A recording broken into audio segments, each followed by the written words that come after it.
Siren head, जो कि हमेशा की तरह जंगलों में बस यहाँ से वहाँ घूम रहा है, और वहीं SCP-173 जो कि अपने कंटेनमेंट चेंबर में आराम कर रहा है। अगर SCP-173 और सायरन हेड के बीच में जंग हो जाती है तो इन दोनों में से आखिर विजेता किसे माना जाएगा और कौन होगा इस अखाड़े का विजेता? अगर आपने हमारी पिछली वीडियो नहीं देखी जिसमें मैंने बताया था SCP-682 वर्सेस SCP-096 के फाइट के बारे में, तो उस वीडियो का लिंक मैंने नीचे डिस्क्रिप्शन में दिया हुआ है और यहाँ पर आई बटन में भी उस वीडियो का लिंक आ जाएगा। अगर आप चाहते हैं तो उस वीडियो को भी जरूर देख सकते हैं। तो चलिए अब बात कर लेते हैं सायरन हेड वर्सेस SCP-173 की फाइट के बारे में।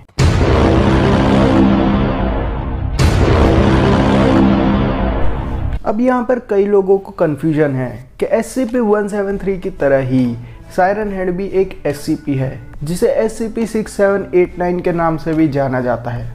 दरअसल ये एक कैरेक्टर है जो कि बनाया गया है ट्रेवर हेंडरसन के द्वारा। लेकिन जहाँ पर हम बात करते हैं SCP-173 की, तो ये एंटिटी पूरी तरीके से SCP फाउंडेशन के अंडर में आती है। तो इसका मतलब ये साबित होता है कि अगर सायरन हेड और SCP-173 के बीच में अगर जंग होती है तो SCP-173 को उसके कंटेनमेंट चेंबर से निकालना होगा और उस लोकेशन के आसपास ले जाना होगा जहां पर सायरन हेड अपना शिकार तलाश कर रहा है। बाद में जब सायरन हेड और SCP-173 एक दूसरे के कांटेक्ट में आएंगे तब उन दोनों की जंग शुरू हो जाएगी। अब यहाँ पर ध्यान देने वाली बात यह है कि SCP-173 उसी पे हमला करता है जो कि उस पर से अपनी नजरें हटा लेता है। वो सुपरसोनिक रफ्तार से उसके पास जाता है और उसकी गर्दन चटका देता है, जिस वजह से उस व्यक्ति की मौत हो जाती है। लेकिन यहाँ पर सबसे कमाल की बात तो ये है कि सायरन हेड के पास आंखें ही नहीं हैं, जिस वजह से वो SCP-173 के साथ आई कांटेक्ट भी नहीं बना पाएगा।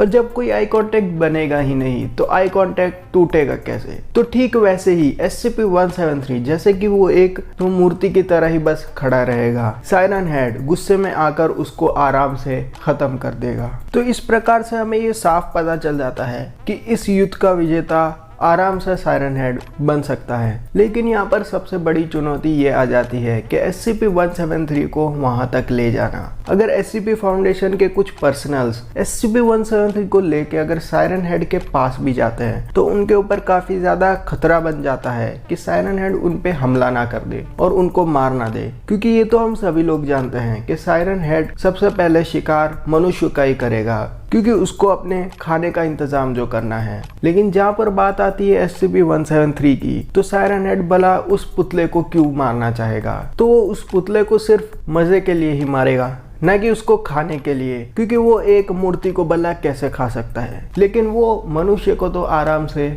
चट कर सकता है। तो यही एक कारण है जिस वजह से SCP-173 को सायरन हेड के करीब कभी भी लाया नहीं जा सकता, क्योंकि सायरन हेड के पास ऐसी सुपरनेचुरल एबिलिटीज है जिससे कि उसको दूर से ही पता चल जाता है कि उसका शिकार किस डायरेक्शन में है। लेकिन अगर हम हाइपोथेटिकली इमेजिन करें सायरन हेड को एक ऐसे क्रिएचर में देखते हुए जिसकी आंखें हैं, यानी कि हम ऐसी कल्पना करें कि सायरन हेड की भी आंखें होती, न कि उसका मुंह जो कि स्पीकर की तरह दिखता है, तो क्या SCP-173 उसको हरा पाता? वैसे तो जहाँ पर हम बात करें सायरन हेड और SCP-173 के हाइट के बारे में, तो सायरन हेड की हाइट है 40 फीट, वहाँ पर SCP-173 सिर्फ 6.5 फीट का एक लंबा पुतला है। लेकिन SCP-173 के सामने हाइट एक मुद्दा नहीं है, बल्कि मुद्दा यह है कि उसके ऊपर से आई कांटेक्ट नहीं हटना चाहिए। तो अगर ऐसे केस में जहां पर सायरन हेड की आंखें होती है, वहां पर अगर सायरन हेड SCP-173 से आई कांटेक्ट पूरी तरीके से हटा लेता है तो ये पॉसिबल है कि वहां पर जीत SCP-173 की हो जाएगी। लेकिन रियलिटी में इन दोनों कैरेक्टर्स को देखते हुए